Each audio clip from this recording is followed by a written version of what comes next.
L'Institut universitaire d'Abidjan, IUA, est en fête et pour cause. Il est le vainqueur de la 25e édition du concours africain de plaidoirie des droits de l'homme.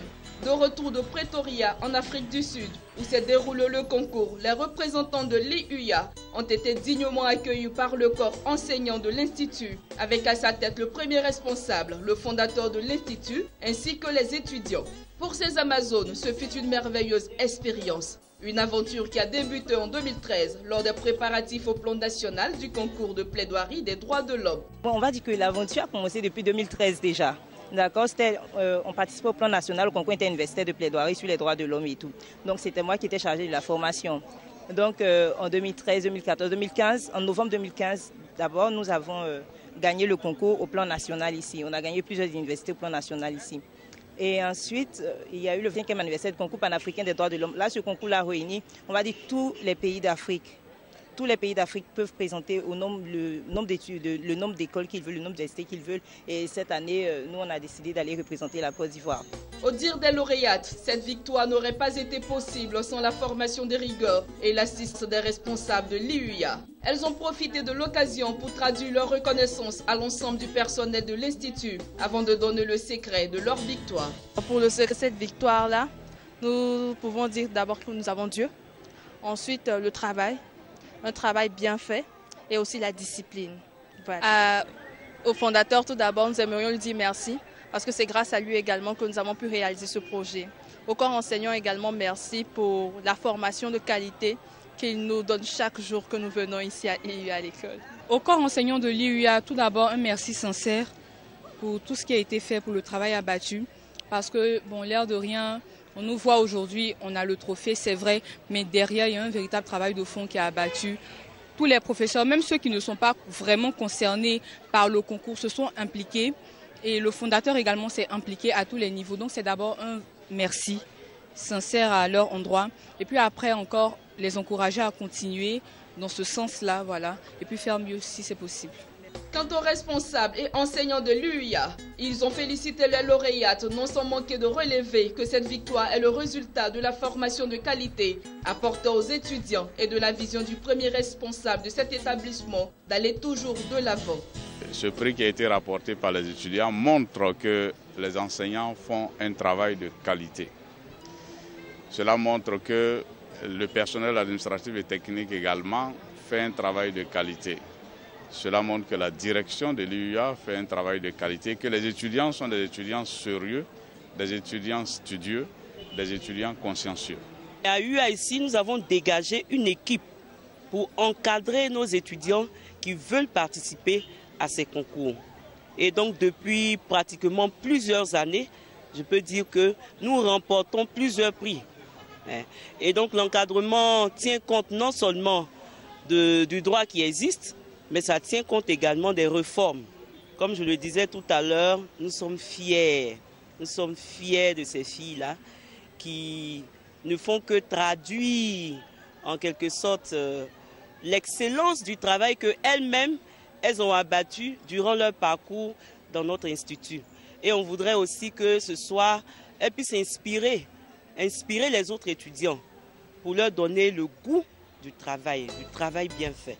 L'Institut universitaire d'Abidjan, IUA, n'est pas étranger sur ce terrain. Successivement 4 fois vainqueur du concours de l'OADA, l'Institut universitaire d'Abidjan compte mettre tout en œuvre en vue d'apporter un enseignement de qualité aux étudiants, leur permettant d'être toujours les meilleurs.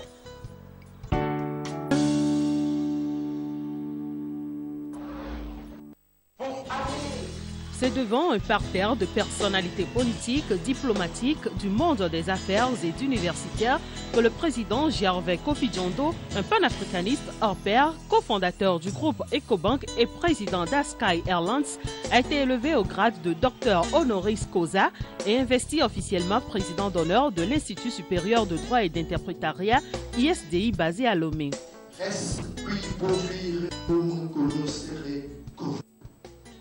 Vous êtes ainsi admis dans le grade très convoité des docteurs honoris causa.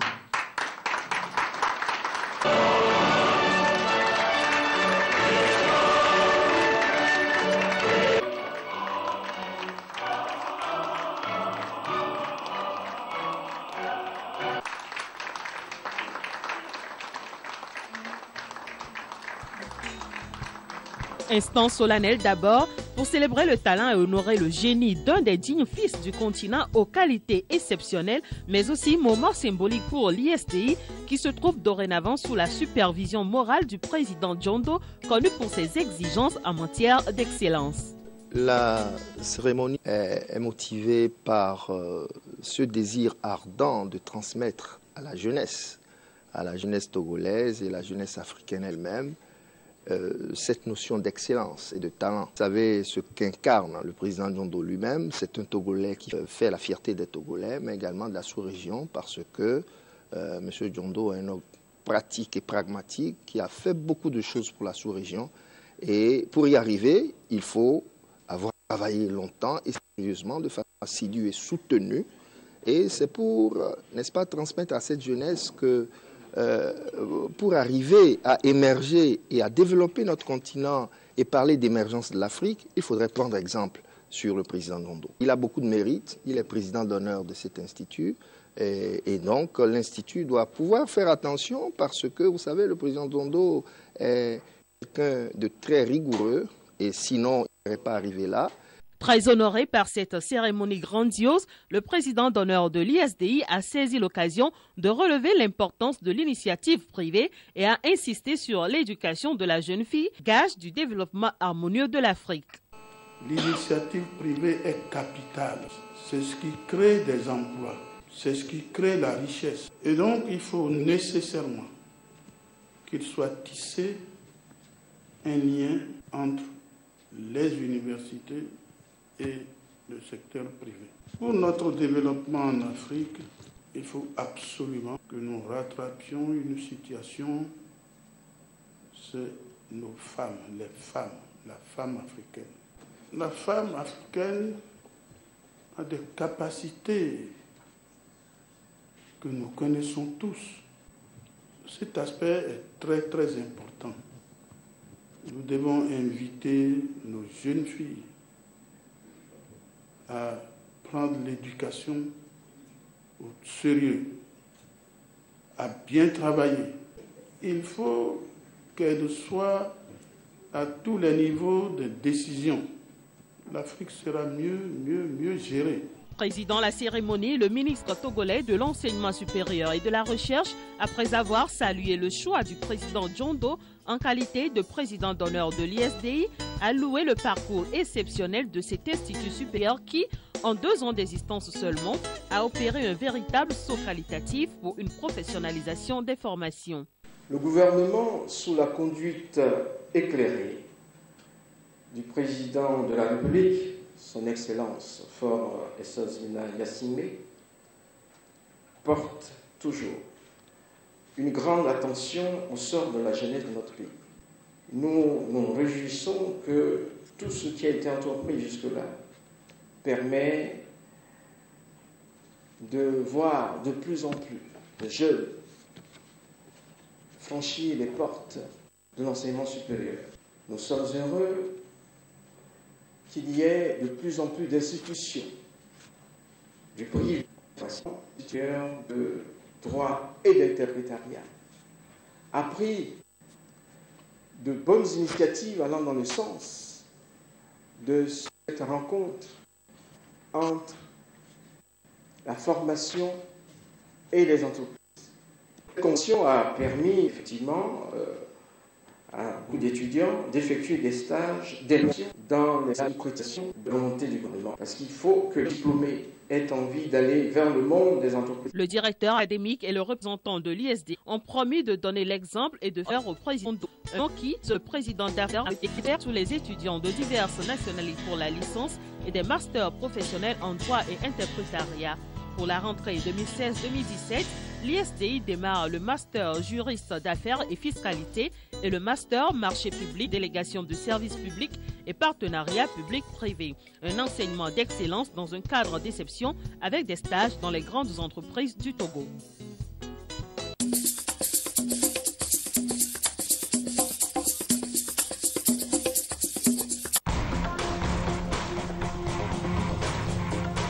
L'économie africaine et internationale chaque jour sur Business 24.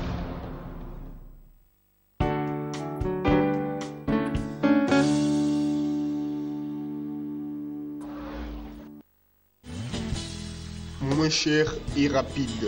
Voici les deux principaux profits d'un voyage au moyen de cette finance motorisée. Ces voyageurs payent chacun 200 francs CFA pour la traversée de la lagune Brié. 2 km à parcourir en 15 minutes pour allier le village de Mbadon à Cocody à partir de cette gare du quartier 05 de la commune de Koumassi.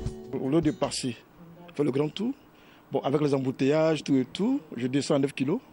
Je prends celui de Baka de Mbadon, je descends là, par ici, facilement je rentre. Ici, c'est le ralliement le plus fiable, voilà, pour pouvoir arriver à destination sans le retard. Si je vais à la traite, il suffit de commencer, je suis obligé de passer par là, parce que le transport est très facile et abordable. J'habite à Kouedo. Voilà, donc je suis venue voir ma grande soeur qui est ici à Koumassi 05. Depuis, j'ai fait la découverte ici. Donc, ça me permet d'économiser aussi. Je viens de la Riviera 3 Mbadon et nous allons jouer un match au 05 au rond-point. Nous allons emprunter la Pinasse comme c'est un moyen de transport plus court et fiable.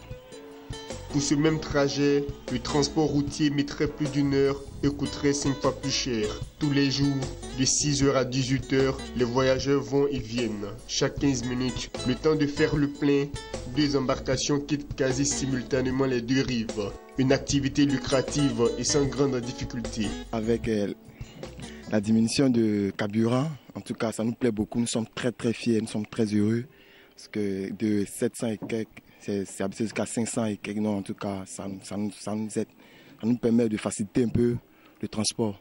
C'était à 300 francs le transport. On a baissé jusqu'à aujourd'hui, c'est à 200 francs. Avec le trajet, on pense que c'est bon.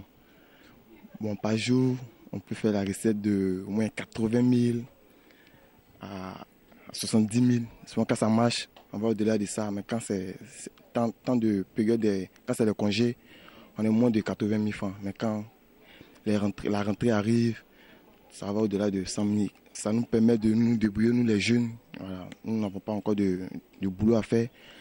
Souvent, ça nous permet, ça nous sauve. Ça nous permet aussi d'aider nos parents avec. Malgré sa rapidité, le très bas prix du titre de transport, l'aspect sécuritaire pourrait amener plusieurs personnes à renoncer à la traversée lagunaire au moyen de la pinasse motorisée. Les promoteurs se veulent toutefois rassurants. Ils sont en contact permanent avec la police maritime pour les alerter en cas d'accident.